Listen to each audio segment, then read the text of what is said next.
Firstly welcome to वीरियल बयानी and many congratulations. एक तो एंगेजमेंट के लिए, दूसरा शो के लिए और प्रीमियर के दिन शादी के लिए पहले से। सो ये जो एंगेजमेंट हुई है क्या डिसाइडेड थी या नहीं डिसाइडेड थी? एंगेजमेंट तो मतलब हम लोग पहले से कर रखे थे, बस दुनिया को नहीं पता था। लेकिन हमने डिसाइड किया कि शो पर पता चले लोगों को कि एंगेजमेंट हो रखी है, उससे अच्छा हम पहले सोशल मीडिया पे बता दें, हम न्यूज़ ब्रेक करें। अब शादी की न्यूज़ तो वैसे भी हम ग्रैंड प्रीमियर जो होगा उसमें रिवील करने वाले हैं कि क्या प्लान है शादी का, कैसे होने वाला है, जो भी है। But at the end of the day हमने सोचा था कि एंगेजमेंट का जो न्यूज़ होगा वो हमारी तरफ से जाना चाहिए, and that is how we planned it. And definitely वो हमें जब पता चला कि प्रोमो या न्यूज़ या जो आना शुरू होने वाला है शो का उसके पहले करना है, तो वो वी टाइम्ड इट, बट हो चुकी थी पहले। अच्छा, चलो एंगेजमेंट तो हो चुकी थी, बट शादी की अगर बात जिस तरह से आउट हुई है न्यूज़, ऑन स्क्रीन शादी करने का क्या मकसद है और कितना बिलीव करते हो ऑन स्क्रीन शादी है कि नहीं वो भी आपको फर्स्ट एपिसोड के बाद ही पता चलेगा। अच्छा, ओके। लेकिन हाँ, हम फर्स्ट हमारा जो ग्रैंड प्रीमियर होने वाला है उसमें बताने वाले हैं कि हमारा शादी का प्लान क्या है।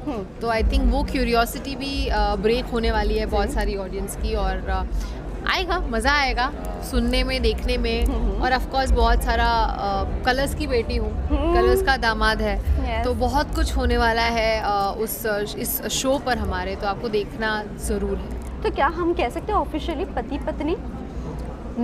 होने वाले पति पत्नी और उनका प्यार। अच्छा, पंगा नहीं, पंगा नहीं, so nice। तो हम पंगा अवॉइड करेंगे, हम प्यार दिखाएंगे। अच्छा, और अगर जो पति पत्नी और पंगा जो होता है, कभी पहले रिलेशनशिप स्टार्ट जब हुआ था तभी पंगे वंगे होते थे? किसके बीच में सबसे ज्यादा हुए थे? आपकी तरफ से होते थे या अविका की तरफ से? असली पंगे बहुत ही कम होते थे। अच्छा, बहुत ही रेयरली कुछ हुआ होगा तो हुआ होगा, बट जब भी होते थे तो हम दोनों इस टाइप के लोग हैं कि हम पकड़ लेते थे खुद को ही कि अरे यार मैंने शायद ऐसा ये किया, तुझे बुरा लगा होगा। बट अदरवाइज मैडम को ड्रामा बहुत पसंद है, तो वो ऐसा होता है कि मैं ऑफिस में बैठा हूँ और मुझे कॉल आता है कि 10 मिनट है। हाँ, तो बोलेंगे कि ड्रामा चाहिए। अच्छा, फिर हम ड्रामा करेंगे 10 मिनट, किसी चीज़ पे लड़ाई शुरू करेंगी, फिर मैं कंटिन्यू करूँगा। और and it will not even make sense ऐसी लड़ाई। और अब ऐसा हो गया कि कभी सीरियस हुई है वो लड़ाई? नहीं। अब उन्हें बोलना नहीं पड़ता है, तो अब मैं उन्हें फील कराता हूँ कि सीरियसली कर रहे हैं हम। अच्छा। फिर 10 मिनट बाद मैं पूछ लेता हूँ अभी हो गया, बोलते हैं हाँ अभी हो गया। तो ड्रामा को इनका ड्रामा किंग मिल गया। एब्सोल्युटली, बेचारा झेल लेता है मेरा ड्रामा। पर इसी के साथ साथ अब नेपो पति का आपके ऊपर टैग लगने वाला है, इसे आप कैसे लेते हो? अरे एकदम बढ़िया है। लोग मतलब हर इंसान में कुछ ना कुछ तो नेपो होता ही है। कोई नेपो बेटा होता है, कोई नेपो बेटी होती है। मुझे नेपो पति बनने का मौका मिला है। मैं प्राउडली, जैसे विक्की भैया बने अपने, वैसे प्राउडली नेपो पति बनना चाहूँगा। लाफ्टर शेफ पे तो रॉकी को भी बना दिया। रॉकी भी बने। इस शो में तो और 2-3 नेपोपति हैं, तो हम सब वी आर ऑल प्राउड नेपोपतिस। चलो सही है, मतलब प्राउड तो है, कुछ तो है। मतलब देखो आप इस दुनिया में कितनी ही विमेन होंगी जिन्होंने अपने लिए इतना बड़ा नाम बनाया है। अगर अविका जैसी है जिसने पूरे देश और पूरे वर्ल्ड में इतनी सारी कंट्रीज में इतना नाम कमाया है, ऐसी लड़की का नेपोपति बनने का मौका मिल रहा है मेरे को। नेपो लगा लो, कुछ भी लगा लो, पति बनने को मिल रहा है ना। आई थिंक अगर वैसे देखा जाए तो if I do some work in your industry तो फिर तो मैं नेपो बीवी भी हो गई। Yes, why not? नहीं, है ना? नहीं, अच्छी बात है, क्यों नहीं है? Of course. बट अविका आपसे जानना चाहूँगी, बालिका वधू से आपने जो कहा है कलर्स की आप बेटी रही हो, बालिका वधू से यहाँ तक अगर मैं जर्नी आपसे डिफाइन करने चाहूँ तो कैसे आप डिफाइन करोगे इस जर्नी को? मतलब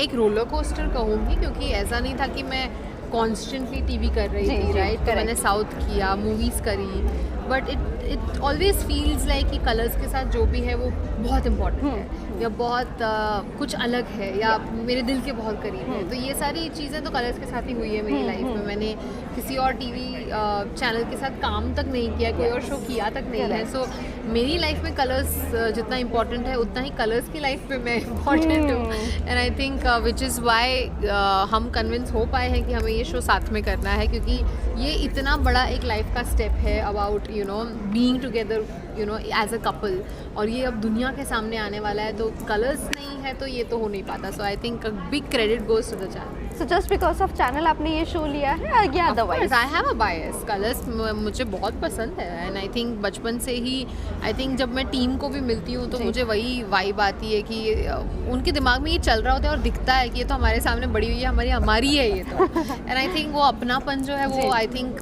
वो लॉयल्टी और अपनापन वो हमेशा फील होना ही चाहिए। वेल अविका और मिलन आप दोनों से ये सवाल है, प्रपोज जब किया था तो किसने किया था? पहले अगर आई लव यू किसने कहा था? ऑल्सो पहला मूव किसकी तरफ से था? पहला मूव अगर हाँ मैसेज करना ही होता है तो वो इसकी तरफ था, मैंने लेकिन आई लव यू पहले बोलना था तो वो मैंने किया था। और शादी का प्रपोजल या एंगेजमेंट प्रपोजल जो भी आप कहें वो मिलिन ने किया था। तो मैंने 2 किए ना टोटल। Yes, 3 yes. में से 2 मैंने किए। मतलब फर्स्ट मूव आपका मेरा कठिन काम था। हाँ, फर्स्ट मूव मेरा शादी का बहुत मेरा। बहुत कठिन होता है इंस्टाग्राम पे डीएम करना, बाप रे बाप। और शादी का प्रपोजल जो इतना अच्छा प्लान किया उसका क्या? वो अच्छा था, वो हाँ उस पे आई गिव यू पॉइंट्स। हाँ, वो शो पे पता चलेगा आपको कैसे किया है, बट बहुत बहुत मस्त प्रपोजल किया था मैंने। शो से कह सकते हैं कि पति और पत्नी वाली जो चीजें हैं जर्नी यहाँ से सीख रहे हो, बाकी सब लेजेंड से और बाकी हाँ सब बिल्कुल, आई कपल से। थिंक बाकी सारे कपल से तो बहुत कुछ सीखने मिल रहा है। बहुत सारे कपल्स ना बहुत अलग अलग जर्नी से आ रहे हैं, उनका किसी का 7 से 2-3 साल का है तो किसी का 30 साल का है, तो Correct. आई थिंक बहुत अलग अलग जर्नी से बहुत कुछ सीखने मिल रहा है। हर एपिसोड में हम शूट पर जब जाते हैं वापस आते वक्त गाड़ी में हम बस यही बात कर रहे होते हैं कि आज उन्होंने ऐसा किया था, ये कितनी अच्छी बात है, Yes. इससे ये सीखने मिला, ये वो। तो आई थिंक बहुत एक लर्निंग एक्सपीरियंस है हमारे लिए, एंड स्पेशली शादी होने वाली है, एंगेजमेंट हो गई, तो ये जो फेज़ है इसमें आई think it's a big opportunity जो हमें मिली है कि हाँ, ये हो सकता है शादी में और इसको ऐसे ऐसे हैंडल करना। आई think it's a big opportunity for us. Well host की बात करूँ, मुनव्वर और सोनाली मैम है, इन दोनों के साथ कितना एंजॉय कर रही हो और मुनव्वर से रोस्ट होने से कितना बचती हो? मुनव्वर ने एक बहुत ही एक दिन फर्स्ट डे आई थिंक बहुत अच्छा जोक मार दिया था, जो कि मुझे वो एड्रेस करते हैं बच्चे की तरह। अच्छा। और इसे कहते हैं कि बच्चा संभाल रहे हो, समथिंग लाइक दैट। तो वो जो एक जोक उनका हिट हो गया ना फर्स्ट डे, बस उसके बाद से वो कंटिन्यू हो रहा है। अच्छा। बट आई थिंक वो रोस्ट तो करेंगे, but it's not something that bothers me too much. It's a joke and I can take jokes, so I think it's funny. I really like his talent, he is very good at his timing. Yes. तो वो इतना अच्छा बोलते हैं, इतने अच्छे references निकालते हैं, तो as a host he is just so good.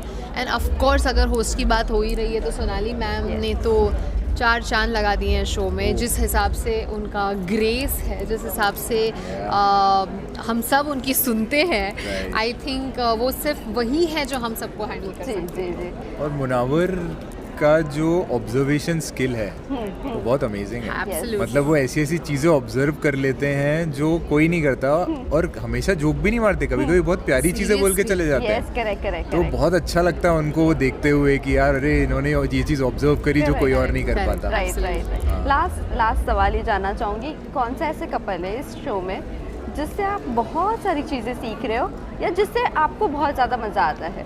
सबके साथ यार ऐसे एक तो चूज़ करना बहुत मुश्किल है, सबका कुछ ना कुछ यूनिक पॉइंट है। बट अगर मुझे ऐसा कुछ एक नाम लेना ही है तो आई थिंक सुदेश जी और ममता Oh, जी, मतलब उनका जो प्यार है एक हाँ. दूसरे की तरफ, मतलब वो 15-16 साल के थे जब शादी हुई Very थी, cute. तो उनकी जो जर्नी एक साथ रही, उन्होंने एक दूसरे का ग्रोथ देखा Yeah, है, yeah. उन्होंने बहुत टाइम स्पेंड किया एक दूसरे के साथ। तो आई थिंक वो एक आइडियल कपल गोल्स है हमारे लिए। Even Rocky Hina, Of course. ये रॉकी हीना जो जिस तरह से सपोर्ट करते हैं एक दूसरे को, ही मतलब रॉकी बस खड़े रहते हैं तैयार, हीना को कुछ I भी agree. ज़रूरत पड़े Yes. हमेशा उनके साथ रहते हैं। वो Correct. इतना स्वीट लगता है देखने में, अमेजिंग लर्निंग। या एब्सोल्युटली। चलिए आप शो में तो है ही, हम आगे और भी चीज़ें देखना पसंद करेंगे, बट आखिरी में जाते जाते अपने फैंस एंड व्यूअर्स को आप क्या कहना चाहोगे? यही कि आपने हर बार बहुत ज़्यादा प्यार दिया है, तो बस इस बार भी कंटिन्यू कीजिए, बहुत सारा प्यार दीजिए। और पहला एपिसोड तो आपको मिस नहीं ही करना है क्योंकि एक बहुत इंपॉर्टेंट अनाउंसमेंट आने वाली है। और ऑफ कोर्स उसके बाद तो आप हुक्ड ऑन हो ही जाओगे शो से, आपको बहुत कुछ देखने मिलेगा, सारे कपल्स की रियलिटी देखने मिलेगी और बहुत सारे रियलिटी चेक होंगे टास्क के तौर पर, और मज़ा आने वाला है। And I hope you all enjoy it.